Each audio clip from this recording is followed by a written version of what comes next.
Daredevil born again का episode 4 ना एक बहुत बुरा एग्जांपल सेट करता है, जो मैं बहुत पहले से कहता आ रहा हूँ, बस तुम लोग मान नहीं रहे। भाई मैं ना पिछले 1-2 साल से ये बोल रहा हूँ कि मार्वल वाले अब डेस्परेट होते जा रहे हैं, बस वो लोग ये मानने को तैयार नहीं है, तुम लोग ये समझने को तैयार नहीं हो। यार अभी जो मैं बोल रहा हूँ तुम्हें थोड़ी देर बाद एक्सप्लेन करता हूँ। अभी के लिए ये समझते हैं कि मार्वल के डेयरडेविल बॉर्न अगेन के एपिसोड 4 में हुआ क्या। तो एपिसोड 3 में हेक्टर अयला की डेथ हो जाने के बाद इस एपिसोड में हमें इस चीज के आफ्टरमैथ्स दिखाए जाते हैं, जहाँ उसके कॉस्ट्यूम, उसके एम्यूलेट, उसके सारे सामान को उसके फैमिली को सौंप दिया जाता है। एंड वहां पर ना मैट से एक लड़की मिलने आती है जो हेक्टर अयला की नीस थी, जिसका नाम था एवा अयला। एवा यहाँ पर पूरे सिस्टम को अपने अंकल की डेथ के लिए भाई ब्लेम करती है, जहाँ पे मैट कहता है कि तुम चिंता मत करो, कोई ना कोई इस चीज का जस्टिस जरूर करेगा। मैट की बातों से समझ में आने लगता है कि भाई अब वो दिन ज्यादा दूर नहीं है जब मैट फिर से अपनी कॉस्ट्यूम पहनेगा, लेकिन अभी भी काफी सारे लोग इन रेफरेंसेस को समझ नहीं पा रहे। खैर ये लड़की जो एवा अयला इस एपिसोड में हमें दिखाई गई है, कॉमिक्स में आगे चल के यही 4th व्हाइट टाइगर बनती है। एंड भाई अब ये तो क्लियर हो ही चुका है कि वो एम्यूलेट इसकी फैमिली के पास जा चुका है, तो यहाँ पर भी हम देख सकते हैं अभी ये बच्ची है, थोड़ी बड़ी होने के बाद यही अब आगे एमसीयू में आगे व्हाइट टाइगर का रोल प्ले करेगी। इससे मुझे याद आया कि भाई जब कोर्ट रूम में ये क्लियर हो चुका था, क्योंकि हेक्टर ने खुद बोल दिया था जब मैंने उन पुलिस वालों की पिटाई की थी, तो तब मैंने वो अपना एम्यूलेट नहीं पहन रखा था। तो क्या किसी को भी ये क्लिक नहीं हुआ कि भाई ये एम्यूलेट हम पहन के एक बार ट्राई कर ले? नहीं भाई, इतना लालच तो सबके अंदर होता है यार, तुम लोग क्या करते हैं। खैर इसके बाद हमें फिर से बिल्डिंग्स पर म्यूज की बनाई हुई कुछ ग्राफिटीज, कुछ पेंटिंग्स दिखाई जाती हैं, जिसमें पनिशर का लोगो था, भाई व्हाइट टाइगर का लोगो था, वहां पर म्यूज के सिग्नेचर भी हुए थे। एंड यहीं पे हमें किंगपिन की वो 2 फेसेस वाली पेंटिंग भी दिखाई जाती है जो वो पिछले एपिसोड में बना रहा था। भाई पेंटिंग जो विल्सन फिस्क के 2 शेड्स को डिफाइन करती है। खैर उसके बाद हमें बीबी यूरिक के साथ डैनियल ब्लेक एक पार्टी में दिखाया जाता है, जहां वो नशे की हालत में कुछ ऐसी चीजें उसे बता देता है जो उसे नहीं बतानी चाहिए थी। एंड एज ए रिपोर्टर भाई बीबी उस न्यूज का पूरा जम के फायदा उठाती है। लेकिन इस एपिसोड में ना साथ ही साथ एक साइड मिशन तुम कह सकते हो, एक साइड स्टोरी के तौर पर एक और स्टोरी चल रही थी, जहां पर लीरॉय ब्रैडफोर्ड नाम का एक आदमी एक दुकान से कुछ खाने के लिए चोरी करता हुआ पकड़ा गया था।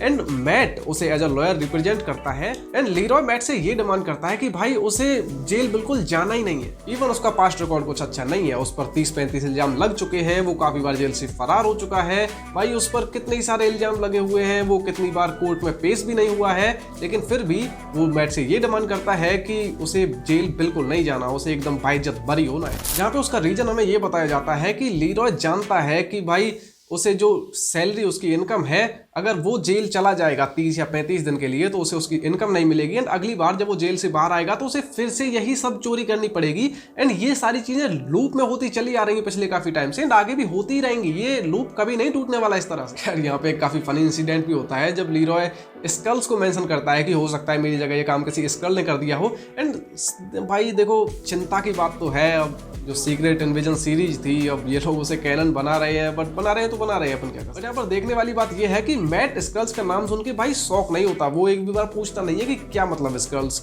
इसका मतलब ये है कि वो शायद जानता है, इस दुनिया में सभी लोग जानते हैं कि स्कल्स एग्जिस्ट करते हैं। एंड स्कल्स की जो स्टोरी है, सीक्रेट इन्विजन की जो स्टोरी है, वो एमसीयू के अर्थ 616 में कैनन है। मैट सोफिया नाम की एक लेडी के पास जाता है लीरॉय को बेल दिलाने के लिए। एंड भाई मैट का रिज, ठीक है, वो अंधा आदमी है, ठीक है, उसकी हेयरलाइन ऊपर तक जा रही है, बट उस आदमी का रिज यार अलग ही लेवल पे है। वो उस लेडी से बात कर रहा होता है, वो भाई ऊपर से नीचे तक उसे जिस लेवल से ताड़ रही होती है, भाई लौंडे लड़कियों को इस तरह से नहीं ताड़ते यार। और जब वो वहां से जाता है तो वो नहीं आंख गड़ा के देख रही होती है उसे, भाई का रिज एकदम टॉप लेवल पे यार। उसके बाद मैट उसी ऑफिसर पवेल से मिलता है जो भाई उसे जम के तोड़ा था पहले, तो पिछले एपिसोड में उसने पता नहीं इतनी जल्दी रिकवर कैसे हो गया वो। लेकिन जब मैट उससे मिलता है तो वो उसकी हार्ट बीट वगैरह पे फोकस करके ये जानने की कोशिश करता है कि भाई जो अपने व्हाइट टाइगर की मौत हुई है हेक्टर अयला की, उसमें इसका तो कोई हाथ नहीं है। जब सारे राज खुलने स्टार्ट होते हैं तो मैट जब उस क्राइम सीन पे पहुंचता है तो वहां उसे एक बुलेट की केसिंग मिलती है जो गोली हेक्टर के सर में मारी गई थी। एंड उस बुलेट की केसिंग पे ना पनिशर का लोगो बना हुआ था। एंड देखो पिछले एपिसोड से लोग सवाल उठा रहे थे कि भाई इन पुलिस वालों के बॉडीज पर जो टैटू है पनिशर के लोगों के, वो मैट तो उनको सेंस कर नहीं सकता क्योंकि भाई वो कोई ऑब्जेक्ट नहीं है, ना कोई उनसे स्मेल आती है। लेकिन इस केसिंग पर क्योंकि वो प्रिंटेड था एंड मैट उसे अपनी उंगलियों से फील कर सकता है, तो यहाँ पे मैट को पता चलता है कि ये लोगो पनिशर का है। एंड जैसा कि हम भाई मैट को जानते हैं, वो ना किसी भी को भी ऐसे जाने नहीं देता। हमने जैसे पिछले एपिसोड्स में भी देखा है, उसने किंगपिन को भी यही धमकी दी थी कि मैं तेरे पे नजर रखूंगा। तो हम जानते हैं कि जब फ्रैंक के सारे इंसिडेंट्स के बाद पिछले तीनों सीजन्स के सारे इंसिडेंट्स के बाद जब फ्रैंक शांत हो गया था तो फ्रैंक को लगा होगा कि भाई तू अंडरग्राउंड हो सकता है, सबकी नज़रों से छुप सकता है, लेकिन एक अंधे आदमी की नज़रों से कुछ नहीं छुपता। मैट को पता था फ्रैंक कहाँ पर है एंड वो सही मौके का इंतजार कर रहा था उसके पास जाने के लिए। एंड जब उसको पता चलता है कि उस केसिंग पर पनिशर का लोगो था तो वो फिर पनिशर के पास जाता है, फ्रैंक कैसल के पास। एंड भाई ये जो मूवमेंट था ना, मैं इसी बात को लेकर स्टार्ट में बोल रहा था भाई, बहुत गुस्सा आता है मुझे इन सारी चीज़ों को देखकर। भाई कितना अच्छा मूवमेंट हो सकता था, सोचो तुम कितना लंबा सस्पेंस बनाया था। वो जो अंडरग्राउंड टनल से होकर उस बेसमेंट में जाना, वहाँ पे जाना, क्या सस्पेंस क्रिएट हो रहा था कि मैट किससे मिलेगा किससे मिलेगा। लेकिन हमने जिन लोगों ने ट्रेलर देख रखा था हमें तो पता था ना कि भाई यहाँ पे मैट फ्रैंक से मिलने वाला है। ये सीन दिखाया था ना ट्रेलर में। तुम सोचो ट्रेलर में इस सीन को दिखाकर पूरे सीन की गंदी मार दी यार इन लोगों ने। क्या जरूरत थी? कितना अच्छा ट्रेलर बनाया था इन्होंने डेयरडेविल बॉर्न अगेन का। हमें कोई जरूरत नहीं थी इस सीन की ट्रेलर में भाई, इसके बिना भी काफी अच्छी खासी हाइप बनी हुई थी। मत दिखाते ना अब ये सीन, क्यों दिखाया था ये सीन? अब हमने ट्रेलर में देख लिया था तो इसका इम्पैक्ट कितना मिनिमम हमें हिट हुआ भाई। क्या सीन हो सकता था, उस वक्त गूसबम्स आ सकते थे भाई। भाई अपने पनिशर की एंट्री हो रही है मार्वल के अर्थ 616 यूनिवर्स में एंड तुम लोगों ने उसे रूइन कर दिया ट्रेलर में दिखा के यार उस मोमेंट को। खैर यहाँ पे काफी फनी इंसिडेंट भी होता है। तो जब मैट फ्रैंक को बोलता है कि तुम्हारे लोगो यूज करके कुछ पुलिस ऑफिसर्स भाई क्राइम कर रहे हैं लिटरली, तो फ्रैंक यार काफी एरोगेंट उस सीन में हमें नजर आता है। वो मुस्कुराता है और कहता है हाँ कुछ फैन बॉयज हैं। जबकि देखा जाए ना तो फ्रैंक ये सारी चीजें जस्टिस के लिए करता है, लेकिन वो पुलिस ऑफिसर्स उसके लोगों को भाई क्राइम करने के लिए, लिटरली क्राइम करने के लिए यूज कर रहे हैं। तुम्हें अगर याद होगा तो पिछले एपिसोड में हेक्टर अयाला के केस में उस विक्टिम को लाने से रोकने के लिए उस पुलिस ऑफिसर ने ऑर्डर दे दिए थे कि भाई वो विक्टिम कोर्ट नहीं पहुंचना चाहिए। एंड फिर भी इन सारी चीजों से फ्रैंक को कोई फर्क नहीं पड़ रहा है भाई। ही इज पनिशर, आप उसको ऐसे नर्व करके कैसे दिखा सकते हो? पनिशर इन सारी चीजों को हल्के में नहीं ले सकता। खैर जो भी हो, यहाँ पर पनिशर मतलब अपना फ्रैंक कैसल डेक्स को बुलसाई कह के बुलाता है एंड हम लोग ये मान सकते हैं कि अब ऑफिशियली मार्वल में डेक्स बुलसाई कंफर्म हो चुका है। एंड बातें चलते चलते जब फ्रैंक बोलता है कि तूने डेक्स को मारा क्यों नहीं चूतिए, तो मैट कहता है कि भाई उसकी जिंदगी है, मैं उसकी जिंदगी कैसे ले सकता हूँ? साले तूने उसे छत से नीचे फेंक दिया था, ठीक है, लेकिन वो बात नहीं है। तो मैट कहता है कि भाई उसकी जिंदगी है, मैं उस जिंदगी को नहीं ले सकता। तो फ्रैंक बोलता है कि जिंदगी तो तेरे दोस्त की भी थी जो उसने ले ली थी। भाई ये सारी बातें सुनकर ना मैट रोने लग जाता है कि यार वो तुम एक रेज फील कर सकते हो ना, एक आदमी जब अंदर से भरा बैठा रहता है काफ़ी टाइम तक, अब तो 1 साल से ज़्यादा हो चुके हैं फ्रॉगी को मरे हुए, तो वो रेज तुम फील कर सकते हो कि डेयरडेविल मैट ने किस तरह से खुद को कंट्रोल कर रखा है। वो नहीं जाना चाहता उन रास्तों पर वापस, लेकिन उसका जो उसकी दूसरी पर्सनैलिटी है, उसकी डार्कर साइड तुम बोल सकते हो, वो उसे फोर्स करती रहती है एंड खुद को कंट्रोल में रखते हुए अपने दोस्त की उन बातों को मूव ऑन करने की कोशिश करते हुए वो जो अंदर से भरा पड़ा हुआ है, जिस वक्त वो भाई क्रैश आउट होगा वो सीन देखने लायक होगा। क्योंकि यहाँ पर हमें एक झलक देखने मिली थी कि मैट वहाँ पे रोने लगा था जब फॉगी की बात चली थी, ठीक है। एंड इन सारी बातों से ना हम ये फील कर सकते हैं कि अब वो टाइम ज़्यादा दूर नहीं है जब इसका क्रैश आउट होगा और वो किसी को जम के पेलेगा। भाई जो बंदा स्टार्टिंग में इसके हाथ लगेगा ना, बहुत ज़्यादा चांसेस है कि वो मर जाए। बीच बीच में हमें विल्सन फिस्क एंड वेनेसा के थेरेपी वाले सीन्स भी दिखाए जाते हैं। वो जो इसकी न्यूली मेड गर्लफ्रेंड, क्या नाम था, हैदर ग्लेन से जो थेरेपी ले रहे थे। एंड वहाँ पे अब ये चीज़ काफ़ी क्लियर हो जाती है कि जब विल्सन बाहर गाँव गया हुआ था तो वेनेसा ने ना किसी एडम नाम के बंदे के साथ विल्सन पे चीट किया था।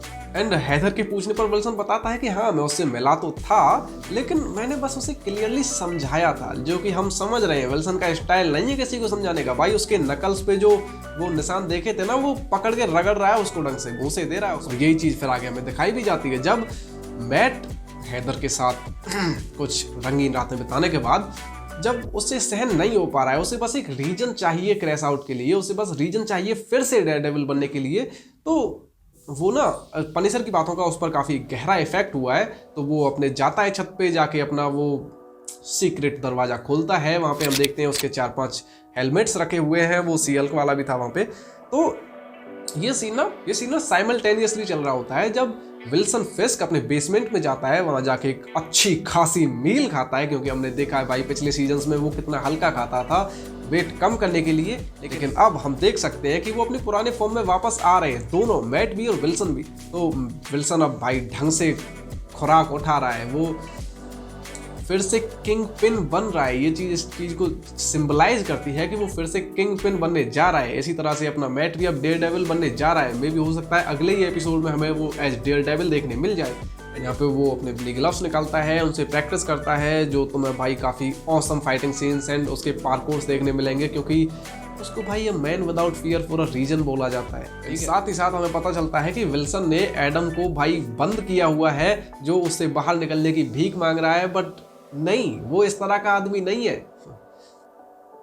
भाई मैं पहले ही एपिसोड से समझ गया था, जब उसके नकल्स पे वो निशान देखे था ना, कि भाई उसने किसी ना किसी को पकड़ रखा है। एंड जब ये बात क्लियर हुई कि वेनेसा ने किसी के साथ चीट किया था, विल्सन के साथ चीट किया था किसी को साथ लेकर, तो उसी वक्त समझ गया था कि भाई ये इसने कहीं बांध रखा होगा एंड रोज उसमें जाके 2-3 घुसन भर रहा होगा ये आदमी। ठीक है, उसे तड़पा तड़पा के मारेगा। यार इसी सीन में हमें वो सीजन 3 वाली पेंटिंग भी दिखाई जाती है। इसका नाम था रैबिट इन अ स्नोस्टॉर्म, जो काफी अच्छी पेंटिंग थी। लेकिन सीजन 3 की लास्ट की फाइट में जब मुक्के जल रहा होता है मैट डेयरडेविल विल्सन को, तो उस पर काफी खून भी लग गया था। वो खून भी अभी लगा हुआ है, जो कि कंटिन्यूटी को दिखाती है। एंड वो पेंटिंग अभी भी लगी हुई है उस बेसमेंट में वहां पे, जो कि दिखाता है कि इसके पिछले 3 सीजन्स भी कैनन थे। खैर फिर इसके बाद एक काफी इंटरेस्टिंग सा सीक्वेंस शुरू होता है, जहां पर एक आदमी जिसने सफेद कलर का मास्क पहना हुआ है, उसकी आंखों के जो छेद है उनसे खून बह रहा है, एंड वो किसी को ऐसे अपने कंधे पे लिटा के ले जा रहा है। वो सबवे में घुसता है भाई, उधर से कहीं अपने थोड़े गोडाउन टाइप जगह पे निकलता है, जहाँ पे हम देख सकते हैं कि उसने काफी सारे लोगों को ना लटकाया हुआ है, जिनसे वो उनका ब्लड निकाल रहा है। वो इस आदमी को भी वहां पे ले जाके पटकता है, उसके जंघा में जाके कुछ अपना इंजेक्शन वगैरह जो मशीन थी उसकी वो लगाता है, एंड वो इसी जिंदे आदमी का खून निकालना स्टार्ट कर देता है। एंड ये एपिसोड यहीं पे खत्म हो जाता है। अब यहाँ से एक नई कहानी स्टार्ट होने वाली है कि म्यूज कौन है। ये इस कैरेक्टर का नाम म्यूज था, जो अभी मैंने तुम्हें बताया है। तो ये म्यूज भाई बहुत खतरनाक कैरेक्टर है। इसकी सबसे खतरनाक बात ये है कि ये डेयरडेविल का मेन कैरेक्टर है। डेयरडेविल जो भाई वो संधे आदमी को कुछ दिखता नहीं है बेचारे को, तो उसका जो रडार सेंस है, जिससे वो चीज़ों को सेंस करता है, फील करता है कि कौन कहाँ पे है, जिससे वो लड़ाई करता है, चलता है, देखता है, सब कुछ उसी से करता है, अपनी हियरिंग एंड अपने रडार सेंस से। तो म्यूज की सबसे खास बात यह है कि डेयरडेविल उसको सेंस ही नहीं कर सकता। ठीक है, तो देखना इंटरेस्टिंग होगा कि मैट उसे कैसे हराएगा। एंड अगर तुम्हें जानना है कि भाई म्यूज कौन है, who is Muse, and Daredevil उसे कैसे हराएगा, तो तुम मुझे नीचे कमेंट सेक्शन में बताओ, मैं इसके ऊपर एक वीडियो ला दूंगा। एंड एंड अगर तुम्हें जानना है जो मैं बता रहा था कि मार्वल वाले डेस्परेट होते जा रहे हैं, तो फिर ना तुम्हें ये वाली वीडियो चेकआउट कर लेना।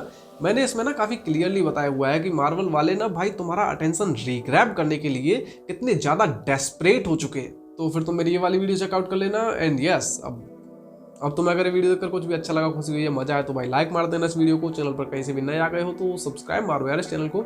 मुझे मेरे सोशल मीडिया हैंडल्स पे फॉलो भी कर लेना। And that's all. मैं बोलता हूँ आप सब लोगों से अगली वीडियो में। Thanks for watching.